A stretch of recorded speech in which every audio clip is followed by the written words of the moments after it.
Hi friends, இன்றைக்கி இந்த வீடியோவில் நம்ம வந்து என்ன பார்க்க போகிறோம் அப்படின்னா, ஒரு சிம்பிளான ஒரு ரியாக்ட் அப்ளிகேஷனை நம்ம வந்து எப்படி க்ரியேட் பண்ணுறது அப்படின்றத இந்த வீடியோவில் நம்ம வந்து பார்க்கலாம். ஸோ அதுக்கு ஃபஸ்ட்டு பார்த்திங்கன்னா நம்ம வந்து நம்மளுடைய லேப்டாப்பில் என்ன இருக்கணும்னா விஷுவல் ஸ்டுடியோ கோட் அப்படின்ற சாஃப்ட்வேர் இருக்கணும். அண்ட் தென் Node.js அப்படின்ற சாஃப்ட்வேரை நம்ம வந்து டவுன்லோட் பண்ணி இன்ஸ்டால் பண்ணியிருக்கணும். ஓகேவா? விஷுவல் ஸ்டுடியோ கோட் பார்த்திங்கன்னா நம்ம வந்து இந்த சாஃப்ட்வேர்க்குள்ளே தான் நம்ம வந்து கோட் ரைட் பண்ணுவோம். அதுக்கு ஸோ இந்த சாஃப்ட்வேர் நமக்கு தேவை. அண்ட் தென் அதில் என்ன முக்கியம்னா Node.js அப்படின்ற ஒரு சாஃப்ட்வேரும் நமக்கு தேவை. அது ஏன் அப்படின்னா நமக்கு இந்த ரியாக்ட் அப்ளிகேஷனுக்கு உண்டான பேக்கேஜஸ் எல்லாமே Node.jsலேருந்து தான் நமக்கு ப்ரொவைட் பண்ணி நம்ம யூஸ் பண்ணுவோம். ஸோ அதனால் Node.js அப்படின்ற சாஃப்ட்வேரை நம்ம வந்து இன்ஸ்டால் பண்ணி வச்சுக்கணும். ஓகே, இப்போ நான் வந்து ஆல்ரெடி டவுன்லோட் பண்ணி வச்சுட்டேன். எப்படி டவுன்லோட் பண்ணுறது அப்படின்னு தெரியல, அப்படி இல்லைனா நான் வந்து லிங்க்கில் வந்து டிஸ்கிரிப்ஷனில் லிங்க் கொடுத்துருக்கேன். ஸோ விஷுவல் ஸ்டுடியோ கோடுக்கும் கொடுத்துருக்கேன், Node.jsக்கும் நான் கொடுத்துருக்கேன். அதை வந்து நீங்கள் கிளிக் பண்ணிங்கன்னா நீங்கள் வந்து ஈஸியாக டவுன்லோட் பண்ணிக்கலாம். ஓகே, இப்போ நம்ம வந்து கோடுக்குள்ளே போகலாம். நான் விஷுவல் ஸ்டுடியோ கோட் வந்து ஓப்பன் பண்ணி காட்டுறேன் பாருங்கள். ஓகே, ஃபஸ்ட்டு நீங்கள் வந்து டவுன்லோட் பண்ணதுக்கப்புறம் நீங்கள் ஓப்பன் பண்ணிங்கன்னா அப்படி தான் வரும் விஷுவல் ஸ்டுடியோ கோட். வந்து நம்ம என்ன பண்ணணும் அப்படின்னா ஒரு ஃபைல் வந்து ஒரு ஃபோல்டர் வந்து நம்ம வந்து க்ரியேட் பண்ணிக்கணும். ஓகேவா? ஸோ ஓப்பன் ஃபோல்டர் அப்படின்ட்டு நான் கொடுக்குறேன். இந்த இடத்துல நம்மளுடைய ரியாக்ட் அப்ளிகேஷன் இருக்கு இல்லையா, அது வந்து எந்த இடத்துல நமக்கு தேவையோ, எந்த ஃபோல்டரில் நம்ம வந்து அந்த அப்ளிகேஷன் நம்ம வைக்க போகிறோமோ அந்த இடத்துல வந்து நம்ம வந்து ஃபோல்டர் வந்து க்ரியேட் பண்ணிக்கலாம். ஓகேவா? ஸோ நான் என்ன கொடுக்குறேன், டெமோ அப்படின்னு கொடுக்குறேன். ஸோ இந்த டெமோ ஃபைலுக்கு இந்த ஃபோல்டருக்குள்ளே தான் என்னுடைய ரியாக்ட் அப்ளிகேஷன் வந்து ஃபுல்லாக வந்து இதில் வந்து உட்காரும். ஓகே, சூப்பர், வந்துடுச்சு. நெக்ஸ்ட் என்ன பண்ணலாம் அப்படின்னா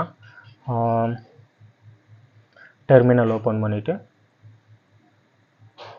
நியூ டெர்மினல் கொடுங்க. ஓகே, டெஸ்க்டாப்பில் டெமோ அப்படின்ற ஒரு ஃபோல்டரில் இருக்கும். ஸோ ஓகே, நம்மளுடைய டைரக்டரி கரெக்டாக இருக்குது. ஸோ இப்போ என்ன பண்ணணும் அப்படின்னா ஃபஸ்ட்டு பார்த்திங்கன்னா இந்த கோடை வந்து நம்ம ஒரு ரியாக்ட் அப்ளிகேஷனை நம்ம பில்ட் பண்ணோம் அப்படின்னா பேசிக்கான ஒரு விஷயம் வந்து npx create -react -app space கொடுத்துட்டு உங்களுடைய அப்ளிகேஷன் நேம் கொடுத்தீங்க அப்படின்னா ஆட்டோமேட்டிக்காக இந்த விஷுவல் ஸ்டுடியோ கோட் வந்து ரியாக்ட் அப்ளிகேஷனை வந்து பில்ட் பண்ணி நமக்கு டிஸ்பிளே பண்ணிடும். ஓகேவா? முக்கியமான விஷயம், இது பில்ட் பண்ணும்போது இன்டர்நெட் வந்து நீடாக இருக்குது. npx space create -react app கொடுத்துட்டு இந்த இடத்துல வந்து நம்ம ரியாக்ட் ப்ராஜெக்ட் நேம் கொடுத்தோம் அப்படின்னா அந்த நேமில் வந்து நம்ம ப்ராஜெக்ட் வந்து பில்ட் ஆகி நமக்கு குரோமில் வந்து ஓப்பன் ஆகியிருக்கும். குரோமில் இல்லை ஃபயர்ஃபாக்ஸோ, நீங்கள் எந்த ப்ரௌசர் யூஸ் பண்ணுறீங்களோ அந்த ப்ரௌசருக்கு ஏற்ற மாதிரி அது வந்து ஒரு லோக்கல் ஹோஸ்ட் க்ரியேட் பண்ணிவிட்டு அது வந்து நமக்கு டிஸ்பிளே பண்ணோம். ஓகே,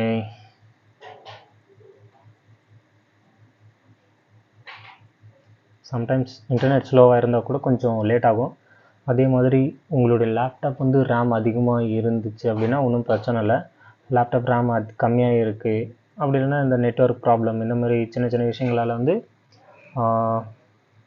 இந்த அப்ளிகேஷன் வந்து நம்ம பில்ட் பண்ணும்போது கொஞ்சம் வந்து ப்ராப்ளம்ஸ் வரும் வாய்ப்பு இருக்குது. ஸோ இது அப்ராக்சிமேட்டாக பார்த்திங்கன்னா ஒரு 10 மினிட்ஸ்லேருந்து ஒரு 15 மினிட்ஸ் எடுத்துக்கும்.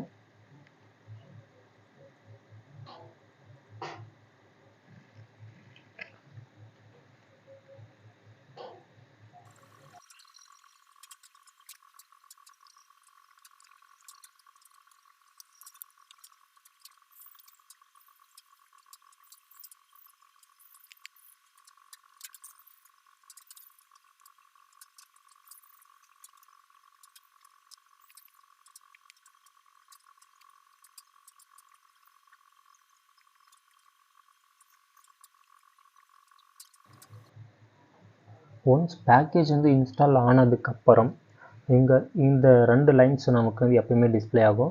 ஸோ ஃபஸ்ட்டு சிடி டெமோ அப்படின்னு இருக்கு இல்லையா, இது வந்து சிடி அப்படின்றது கரண்ட் டைரக்டரி. நம்மளுடைய ஃபோல்டரில் நம்ம டெமோ அப்படின்ற ஒரு ஃபோல்டருக்குள்ளே நம்மளுடைய ப்ராஜெக்ட் நேம் வந்து டெமோ அப்படின்னு கொடுத்துருக்கோம். ஸோ அது வந்து கன்ஃபார்ம் பண்ணிக்கிறதுக்காக நம்ம வந்து கரண்ட் டைரக்டரி டெமோ அப்படின்ட்டு நம்ம டைப் பண்ணோம் அப்படின்னா அது வந்து எடுத்துக்கும். என்னென்று எடுத்துக்கும், நம்ம கரண்ட் டைரக்டரி வந்து டெமோ ஃபோல்டருக்குள்ளே தான் இருக்கும், நம்ம ப்ராஜெக்ட்குள்ளே தான் இருக்கும் அப்படின்ட்டு எடுத்துக்கும். ஓகேவா? ஸோ சிடி டெமோ கொடுத்துட்டோம்னா இங்கே பாருங்கள் ஃபஸ்ட்டு மேலே பார்த்தீங்கன்னா டெஸ்க்டாப்புக்குள்ளே ஒரு டெமோ அப்படின்ற ஒரு ஃபோல்டர் இருக்குது. அதுக்கப்புறம் கீழே பார்த்தீங்கன்னா நம்ம சிடி வந்து கரண்ட் டைரக்டரி டெமோவாக கொடுத்ததுக்கப்புறம் இந்த இடத்துல டெமோ அதுக்குள்ளேருந்து டெமோ அப்படின்ற இன்னொரு ஃபோல்டர் இருக்குது. ஓகேவா, சூப்பர். அடுத்தது நெக்ஸ்ட்டு என்ன கொடுத்துருக்காங்கன்னா npm start அப்படின்ட்டு ஒரு கமெண்ட் கொடுத்துருக்காங்க. ஸோ நம்ம இந்த ப்ராஜெக்டை ரன் பண்ணுறதுக்கு இந்த கமெண்ட் யூஸ் பண்ணுவோம். ஓகேவா, npm start. ஓகேவா, ஓகே. நம்ம வந்து ஒன்ஸ் ஒரு தடவை மட்டும் நம்ம ரியாக்ட் அப்ளிகேஷன் நம்ம க்ரியேட் பண்ணுறதுக்கு இன்டர்நெட் தேவை. ஸோ ஒன்ஸ் நம்ம க்ரியேட் பண்ணிட்டோம் அப்படின்னா நம்ம வந்து ரன் பண்ணும்போது நமக்கு இன்டர்நெட் இருக்கணும் அப்படின்ட்டு அவசியம் இல்லை. ஓகே, ரியாக்ட் அப்ளிகேஷன் வந்து ஸ்டார்ட் ஆகிடுச்சு.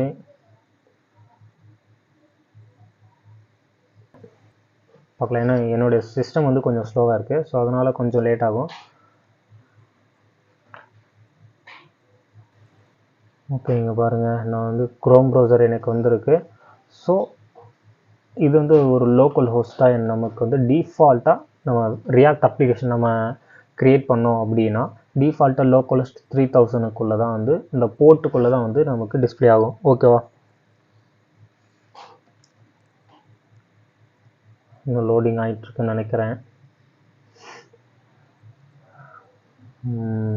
ஆமாம், லோடிங் ஆகிட்டுருக்கு, இன்னும் ஸ்டார்ட் ஆகலை.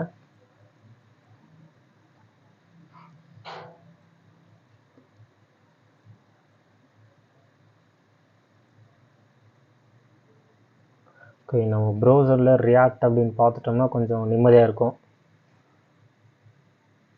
ஓகே, இதுதாங்க ரியாக்ட் அப்ளிகேஷன் நம்ம வந்து க்ரியேட் பண்ணிட்டோம்.